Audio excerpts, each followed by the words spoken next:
신앙생활은 바로 그거예요. 하나님 쓰는 것, 그것이 신앙생활입니다. 다른 게 아니에요. 우리가 뭘 잘한다고 해서 그것이 하나님의 일손을 덜어드릴 것 같습니까? 그렇진 않아요. 왜냐하면 하나님은 아무런 도움도 필요치 않으시는 스스로 있는 창조주이시기 때문에 그렇습니다. 신앙생활은요, 현실 문제와 그 수많은 도전들, 불확실성 속에서 하나님을 택하는 삶의 지속인 것이 바로 이 신앙생활이에요. 왜 그럴까요? 예. 그 첫 번째 이유는요, 절대 주권으로 온 우주를 통치하시는 그분이 바로 하나님이기 때문에 그렇습니다. 역대상 29장 11절에서 12절에 보면요, 이런 말씀을 합니다. 여호와여, 위대하심과 권능과 영광과 승리와 위엄이 다 주께 속하여 싸우니 천지에 있는 것이 주의 것이로소이다. 여호와여, 주권도 주께 속하여 싸우니 주는 높으사 만물의 머리심이니이다. 모든 게 주님의 것이에요. 모든 게. 위대하심과 권능과 영광과 승리와 위엄이 다 주께 속하는 거예요. 다 주님의 손에 있다는 거예요. 부하기가 12절, 부하기가 주께로 말미암고 또 주는 만물의 주제가 되사 주관하신다는 거죠. 손에 권세와 능력이 있사오니 주님의 손에 권세와 능력이 있다는 것이죠. 모든 사람을 크게 하심과 강하게 하심이 주의 손에 있나이다. 아멘. 전능하신 주님의 손에 붙잡히면요, 그걸로 끝나는 거예요. 우리는 주님의 손을 선택합시다. 주님의 손을 붙잡고 갑시다. 주님의 강하신 오른팔은 언제나 하나님의 자녀들을 붙잡고 계세요. 믿으시기 바랍니다. 그 손을 맞잡으세요. 맞잡으셔야 하나님께서 나를 붙잡고 계신다라는 확신이 내 깊은, 영혼의 깊은 곳에서부터 올라와서 그 어떤 문제 속에서도 두려움 없이 그 도전들을 헤쳐 이겨나가게 되는 것이에요. 자, 두 번째는 이런 절대 주권자이신 하나님의 손을 선택하는 것, 이것이 우리에게 맡겨져 있다는 거예요. 로봇처럼 이렇게 입력된 대로 이렇게 짝짝짝 되는 게 아니라는 거죠. 우리에게 자유의지를 주셨어요.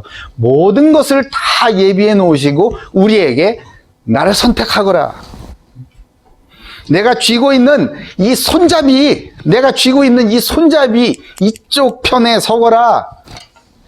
네가 너의 눈에 보기에는 왼쪽 날, 오른쪽 날 이것이 가까이 보이고 그것이 시퍼렇게 날이 서 있어서 무서워 보이겠지만은 아니야. 그 날들을 컨트롤하는 거는 나거든. 내 손잡이 쪽에 와서 서거라. 그것이 내 편에 서는 거야. 라고 말씀해 주고 계세요. 여러분, 어쩔 수 없는 게 있을 것 같아요. 없어요. 어쩔 수 없는 건 없습니다. 모든 것이 우리의 선택이에요. 정말로 어쩔 수 없는 거 있죠. 그건 하나님의 섭리입니다. 어떤 게 있죠? 제가 태어나고 보니까 저는 남자예요. 제가 태어나고 보니까 저는 박씨더라고요. 이런 것들. 제가 태어나고 보니까 대한민국이에요. 한국 사람이에요. 미국 사람도 아니고 아프리카 사람도 아니고 중국 사람도 아니고 한국 사람이란 말이에요. 이거는 저의 선택으로 의해서 결정된 것이 아니었습니다. 우리 가족은 이러이러한 가정 속에서 제가 태어났어요. 이러한 아버지, 이런 어머니로 구성된 이런 가정에 태어났더라 이거예요. 그것은 하나님께서 나를 축복하시고 나를 통해서 하나님의 어떠하심과 예수 그리스도를 증거하시기 위하여서 다 세팅해 놓으신 하나님의 놀라운 섭리예요. 섭리. 그거 말고 그건 하나님이 하시는 일이고 이제 내 손으로 선택해야 되는 것, 내 마음을 다하여 결정해야 되는 것들이 있다는 거예요. 사도행전에 이렇게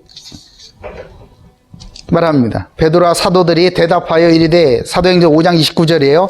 사람보다 하나님께 순종하는 것이 마땅하니라. 아멘. 여러분, 누구에게 순종하면서 사세요? 하나님의 말씀입니까? 아니면은 누군가의 말입니까? 여러분의 선택에 누군가의 말이 훨씬 더 영향력이 있습니까? 아니면은 그 주에 선포된 하나님의 말씀이 나에게 영향력이 있습니까? 지난주에 우리에게 선포된 말씀은 내가 로마도 보아야 하리라. 나의 현실은 지금 코로나 때문에 아무것도 못하고 아무 데도 못 가고 할 줄을 할 수 있는 거라고는 모니터로 뭐 하는 것밖에 없고, 그러나 하나님께서는 우리에게 눈에 보이지도 않는 그 로마를 향하여서 믿음의 고백을 선포하라고 말씀하고 계시잖아요. 갇혀있는 이 자취방, 갇혀있는 나의 이 답답한 환경을 쳐다보지 마시고 작고 연약하고 아무것도 갖춰지지 않는 나 자신을 바라보면서 한숨 쉬지 마시고 하나님께서 내게 두신 그 로마를 향하여서 믿음의 고백을 선포하는 저와 여러분 되시길 주님의 이름으로 축복합니다. 자, 그럼 이 선택은 언제 하는 걸까요? 언제? 하나님의 편에 서겠습니다. 나는 주님의 손을 붙잡겠습니다. 온 우주를 운행하시는 그 주님의 전능하신 손을 붙잡겠습니다. 이거 언제 선택하는 거예요?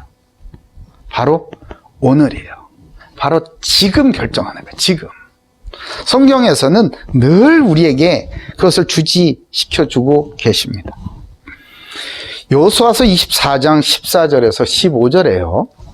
이제 가나안 땅 입성을 앞두고 있습니다. 여호수아 장군이 이제 마지막으로 다 백성들을 향해서 이렇게 얘기합니다. 들어보세요. 그러므로 이제는 여호와를 경외하며 온전함과 진실함으로 그를 섬기라. 너희 조상들이 강 저쪽과 애굽에서 섬기던 신들을 치워버리고 여호와만 섬기라.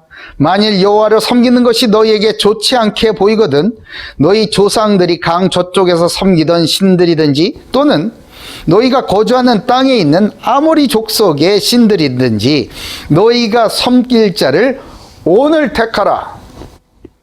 오직 나와 내 집은 여호와를 섬기겠노라. 아멘. 오늘 여러분은 누구를 섬기겠습니까? 오늘 여러분은 누구의 말씀에 순종하겠습니까? 엘리야가 또 이렇게 얘기합니다. 열왕기상 18장 21절에 아합과 그 악한 시대를 만났어요. 깜깜합니다. 제대로 하나님을 섬기고 믿고 순종하는 그 복음을 가진 언약을 가진 사람은 아무도 보이지가 않는 것 같아요. 그 엘리야가 혼자 분투를 하고 있죠. 자, 들어보세요. 엘리야가 열왕기상 18장 21절이에요. 그 도단성의 그 갈멜산의 그 전투를 앞두고 이렇게 얘기합니다. 엘리야가 모든 백성에게 가까이 나아가 이르되 너희가 어느 때까지 둘 사이에서 머뭇하려느냐. 여호와가 만일 하나님이면 그를 따르고 바알이 만일 하나님이면 그를 따를지니라 하니 백성이 말 한마디도 대답하지 아니하는지라. 누구를 섬길 거냐 했는데 백성이 머뭇하면서 입도 뻥끗 안 하더랍니다. 들은 척도 안 하더랍니다. 이런 악한 시대에 혹시 우리가 살고 있는 건 아닐까요? 지금 벌어지고 있는 일들을 바라보면서 입도 뻥끗 아니하고 모른 척하고 어떻게든 되겠지 하는 우리의 모습을 향하여서 엘리야 목사님이 우리에게 일갈하시는 건 아닐까요? 계시록에는 이렇게 하나님께서 경고하시죠. 라우디에 교회를 향하여서 말씀하십니다. 계시록 3장 15, 16절이에요. 내가 내 행위를 아노니 내가 차지도 아니하고 뜨겁지도 아니하도다. 내가 차든지 뜨겁든지 하기를 원하노라. 내가 이같이 미지근하여 뜨겁지도 아니하고 차지도 아니하니 내 입에서 너를 토하여 버리리라. 토하여 버리리라. 야, 어느 쪽에 쓸 거냐 말이야. 중간에 있다가 그냥 머뭇하다 이렇게 뚝뚝 잘려 나갈 거냐고. 언제까지 잘려 나가고 그렇게 있을 거냐 말이야. 저는 이 성경에 이 가위 전략이 곳곳에 있는 거 있죠. 성경 곳곳에 있어요. 가위 전략이. 근데 그거를 보면은 이 가위 전략을 쓰는 그 존재는 너무 뻔하다. 맨날 똑같은 작전을 쓰는구나. 똑같은 전략을 쓰는구나. 반면에 맨날 똑같은 작전에 걸려드는구나, 우리는. 그리스도인은요, 육체를 입고 살면서 육이 아닌 영을 택하는 사람들이 바로 그리스도인들이에요. 그리스도인은요, 세상이 아닌 눈에 보이지 않는 하나님의 나라를 택하는 사람들이 그리스도인입니다. 그리스도인은 내 뜻이 아닌 아버지의 뜻을 선택하는 사람이 바로 그리스도인이에요. 그러므로 어중간한 그리스도인이라는 건 없습니다. 말씀에 순종도 하고 내 생각에도 순종하는 그런 그리스도인은 없습니다. 세상에도 순종하고 주님에게도 순종하는 그런 그리스도인은 없습니다. 오늘 말씀을 통해 온 우주 만물을 그의 선하신 뜻대로 통치하시는 전능하신 창조주 하나님의 절대 주권을 발견하시고요. 또한 하나님을 대적하는 악하고 이 어두운 시대에 저와 여러분을 통해 하나님의 영광을 나타내시기를 원하는 하나님의 계획을 발견하는 큰 응답이 있기를 주님의 이름으로 축복합니다.